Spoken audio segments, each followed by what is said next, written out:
தேதி அறிவித்திருக்கக்கூடிய election commission போன முறை ஈரோடு கிழக்கு தேர்தல் எப்படி நடத்தினாங்களோ அது மாதிரி நடத்தாம நேர்மையாக நடத்துவார்கள் என்று நாங்கள் நம்புகின்றோம். ஏன்னா போன தர மாதிரி தேர்தல் நடந்துச்சுன்னா அது ஜனநாயகத்தை ஒரு புதைக்குழியிலே புதைத்தார்கள். போன முறை பட்டியல் அடைச்சு வச்சு கிஃப்ட் மேல கிஃப்ட், பணத்துக்கு மேல பணம், கரியிலிருந்து அவங்களுக்கு வீட்டுக்கு தேவையான பொருட்கள் இருந்து அரசியல் கட்சிகள் அங்கே நின்று கொண்டு வாங்கி கொடுப்பதாக நின்று கொண்டிருந்தார்.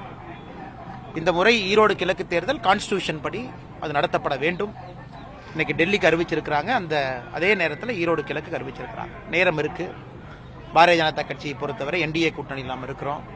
ஆனால் எல்லா தலைவர்கள்ட்டையும் பேசி ஒரு முடிவை நாங்கள் அறிவிக்கின்றோம், எப்படி இந்த தேர்தலை நாங்கள் எதிர்கொள்ளப் போகின்றோம் என்று.